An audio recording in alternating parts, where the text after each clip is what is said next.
Você sabe quem foram os Khoikhoi? Nesse vídeo eu vou te contar da história da África do Sul muito além do apartheid. Antes da chegada dos europeus, no que hoje corresponde ao território da África do Sul, haviam três tribos principais que dominavam a região. Eram eles os Khoikhoi, que eram pastores. Eles baseavam o tamanho das suas riquezas no tamanho dos seus rebanhos, e eles viam a terra como um uso de bem comum e não como uma propriedade própria. Assim como os Sans, que eram caçadores, e os Bantus, que eram agricultores e pastores seminômades. Enquanto isso, lá na Europa, durante o século XV, a maior preocupação dos europeus era desenvolver rotas de comércio e chegar até as Índias, a grande busca pelas especiarias. E a alternativa que eles encontraram para chegar até as Índias foi navegando. E se a gente parar para pensar, se você já teve essa mesma dúvida que eu tive, por exemplo, por que eles não iam pelo Canal de Suez, por exemplo? É justamente porque o Canal de Suez ainda não existia, ele passou a ser construído no final do século XIX. E o caminho por terra, ele tinha uma questão tributária muito alta, porque o Império Otomano dominava ali a maior parte do norte da África naquela época, e grande parte de alguns países da Europa, principalmente ali na região onde está a Turquia, que seria um dos países chaves para cruzar a Europa e chegar até as Índias. Outra alternativa seria comprar as especiarias dos mercadores italianos que tinham acesso à rota terrestre, mas cobravam um sobrepreço por serem revendedores. Então a alternativa era mesmo cruzar todo o continente africano para chegar até as Índias. Os portugueses, como excelentes navegadores desde sempre, foram os primeiros a chegar no que hoje corresponde à região do Cabo da Boa Esperança, e o comandante Bartolomeu Dias e sua tripulação chegou à região de Cape Town em 1488. Um pouco mais adiante, em 1510, chegou a tripulação e o comandante Francis de Almeida, que intensificaram o escambo entre as tribos locais, no caso os Khoikhoi, que eram as tribos de maior representatividade ali na região costeira da África do Sul, então que possibilitavam uma maior troca entre esses portugueses que chegaram ali naquela época. E o que eles trocavam? Eles trocavam gado por cobre, e os Khoikhoi aceitavam o cobre como forma de escambo, porque para eles ter um material que brilhava era uma forma de representar maior poderio perante as outras tribos. E é importante a gente entender também que a região do Cabo ela era super importante durante essa época pela sua localização estratégica, por estar na ponta do continente, no extremo sul, por ter um solo super fértil e água potável em abundância. Então era um território super importante para todas essas rotas comerciais. A própria tripulação de Francis de Almeida passou a se sentir no direito de raptar crianças e gado da tribo Khoikhoi, o que resultou em um conflito entre eles, e os Khoikhoi foram vencedores desse primeiro conflito. Francis de Almeida, não satisfeito, enviou uma segunda expedição de punição aos Khoikhoi e resultou novamente na vitória dos Khoikhoi, o que exterminou por vez os portugueses naquela região, e também porque os portugueses tinham um grande problema para resolver, que era o Brasil, e tomar conta de todo aquele território enorme, né? Uma curiosidade sobre os portugueses na África do Sul é que foram eles que nomearam primeiramente a região como Cabo das Tormentas por conta do mar revolto ali entre o Oceano Atlântico e Índico. E o rei de Portugal na época renomeou o cabo como Cabo da Boa Esperança porque ele realmente acreditava que esse seria o caminho chave para a rota para chegar nas Índias. Depois da saída definitiva dos portugueses, os próximos a tentarem se estabelecer de forma permanente no território da África do Sul foram os holandeses. E após a instituição da Companhia das Índias Orientais Holandesas, o comandante Jan van Riebeeck, em 1652, chega no território da África do Sul e passa a novamente realizar essas trocas de escambo com a tribo Khoikhoi, e com a alta demanda de navegações, eram milhares de navios que iam no caminho para as Índias, então eles precisavam de muito solo para plantação de grãos, para reabastecimento dos navios holandeses, e ainda tinham os problemas dos outros europeus que estavam ali como se fosse uma feira, todo mundo comercializando com os Khoikhoi, todo mundo precisando de terras para plantio dos grãos, porque os Khoikhoi, como eles eram pastores e os bantus eram agricultores, eles se viam regredindo se eles precisassem realizar agricultura. Então eles se recusavam totalmente a fazer qualquer espécie de plantio, eles eram somente pastores. Então a alternativa do Jan van Riebeeck foi conceder terras para os próprios colonos, os funcionários da Companhia das Índias Orientais, que se espalharam por todo o território sul-africano, e isso resultou em um menor número de pastos verdes para os Khoikhoi poderem migrar e alimentar o seu gado. Isso resultou em um conflito entre holandeses e a tribo Khoikhoi, o que acabou acarretando na morte de vários Khoikhois adultos, e os holandeses acabaram utilizando as crianças das tribos como serventes domésticos ou escravos em vários outros serviços que eles precisavam.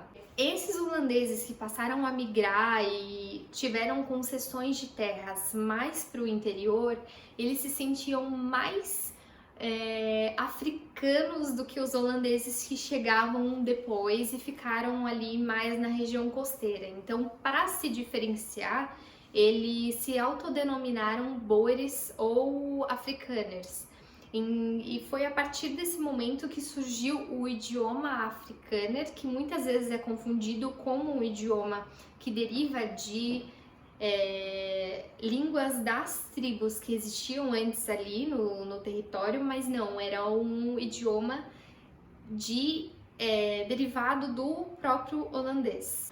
Enquanto isso, os ingleses estavam em vários conflitos contra a França, e em um cenário de revolução industrial ali a partir de meados do século XVIII, eles passaram a se estabelecer como a maior potência mundial. E em 1795 eles resolvem tomar as regiões que hoje compreendem ao Cabo da Boa Esperança e False Bay. Em 1803 eles resolvem devolver o território para os holandeses, por conta do alto número de conflitos com os franceses na época. Eles não estavam conseguindo dar conta e precisavam de frota, de pessoal suficiente para a guerra contra a França. Eles devolveram esse território para a Holanda, e em 1806, quando os conflitos passaram a diminuir, eles retomaram a região do Cabo dos holandeses. Esse domínio britânico com certeza gerou vários conflitos entre os Boeres e Afrikaners, que eram os holandeses que se estabeleceram na região do interior do continente africano. E esses conflitos só se intensificaram com a descoberta do ouro e diamante, e como uma forma de de gerar a união entre esses povos, foi proclamada a União da África do Sul em 1910, o que basicamente era uma união só para brancos e não incluía os negros presentes na população, que eram vistos simplesmente como mão de obra escrava. Após a união da África do Sul, a maior preocupação dos britânicos era controlar o número de negros na população, que só aumentava. E como uma forma de garantir que os britânicos ainda teriam acesso ao poder, teriam maior representatividade no governo, e ali, em meio a um cenário de influência de Segunda Guerra Mundial, em 1948, o Partido Nacional, eleito na época e maioria branca, instituem o Apartheid. E 2 líderes foram os principais responsáveis pela instituição desse regime segregacionista. Foram eles Hendrik Verwoerd e Daniel François Malan. E sim, o regime segregacionista ele já existia, mas a partir de 1948 ele passou a virar lei. E o que foi o Apartheid? Foi um dos regimes mais longos e mais rígidos raciais da história da humanidade. E o que isso significava na prática para os negros? Os negros tinham que acessar locais públicos diferentes dos brancos, o transporte público tinha assentos diferentes para brancos e negros, os banheiros nos locais públicos também eram separados, casamento entre brancos e negros era estritamente proibidos, e uma das medidas mais delicadas para os negros foi a instituição do que eles chamavam de passaporte. Era como se fosse um passe que discriminava as pessoas por sua classe racial, por sua cor de pele. Então, se você tinha o passe e você era negro, você não conseguia entrar em algumas regiões da cidade, você era extremamente proibido, e se você entrasse, você era morto. Alguns dos exemplos de movimento de resistência mais importantes que aconteceram devido a toda a institucionalização do Apartheid foi o massacre de Sharpeville, em que os negros queimaram os seus passaportes em praça pública, e isso resultou em dezenas de mortes. Em 1976, crianças foram mortas em Soweto por protestarem que o Afrikaner estava sendo dado nas escolas como idioma oficial. E como a gente já comentou, o Afrikaner é o idioma que deriva do holandês, e eles queriam poder aprender ou poder permanecer os idiomas de suas tribos de raiz. A África do Sul passou a ser assunto de discussão internacional, e várias medidas internacionais foram implementadas para tentar acabar com a continuação do regime. Inclusive, várias sanções internacionais foram criadas para atrapalhar o desenvolvimento econômico do país, mas nenhuma das formas de resistência internacional ou nacional geraram mais representatividade do que a do líder Nelson Mandela, que para resistência em relação ao regime segregacionista. Ele, durante esses 27 anos preso, ele recebeu várias propostas para ser liberto, e ele recusou todas porque ele não queria a sua própria liberdade enquanto não houvesse a liberdade de toda a nação. Em 1990, Frederick William de Klerk, que era o líder na época na África do Sul, resolveu dar um basta a toda essa situação, proclamou várias leis que repudiavam o regime segregacionista, inclusive negociou com Mandela a saída dele da prisão, que aceitou de bom grado por conta de todas as sanções, e juntos eles trabalharam para mudar a cara do governo e criar leis que gerassem benefício para todos. Juntos, alguns anos depois, eles ganharam o Nobel da Paz, e em 1994 Mandela foi eleito o presidente do país em eleições diretas, o primeiro líder negro da África do Sul. Depois disso, foi instituída a Nação Arco-Íris, que dava início a uma era de igualdade e benefício para todos. Obviamente, os problemas com a democracia, os direitos humanos e economia igual para todos não se solucionaram logo em seguida todo esse fenômeno de presidência do Mandela. O país ainda enfrenta vários conflitos internos, mas essa história é para demonstrar a força e a garra desse povo sul-africano e do tamanho do poder que eles têm nas mãos se todos trabalharem juntos pela mesma causa.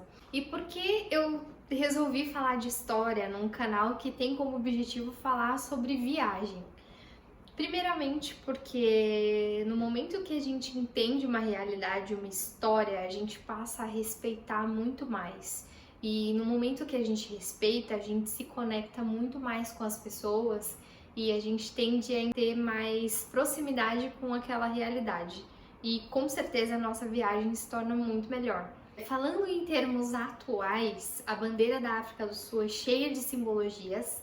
O vermelho significa o sangue do povo, o verde significa as florestas, o amarelo o ouro, o azul o céu, o branco e o preto representam as diferentes raças, e o Y significa que traços opostos que se cruzam seguem o mesmo caminho.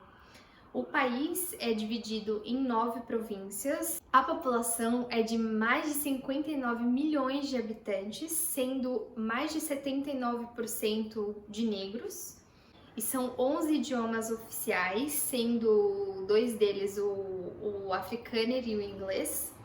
O país tem 3 capitais, a Cape Town como capital legislativa, Pretória é a capital administrativa e Bloemfontein é a capital judiciária. E falando num cenário turístico, existem vários motivos para você ir para a África do Sul e eu vou citar nesse vídeo alguns deles.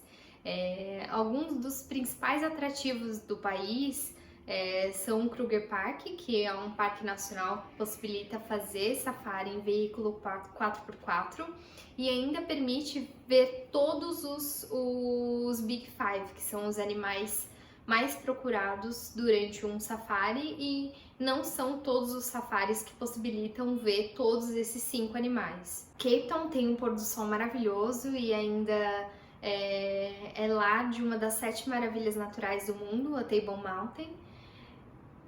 A região vinícola, além de ter um cenário super pitoresco, um cenário gastronômico super forte, ainda dispõe de vinhos internacionalmente conhecidos. Sun City é um dos complexos hoteleiros mais conhecidos internacionalmente, ainda é cenário de filme.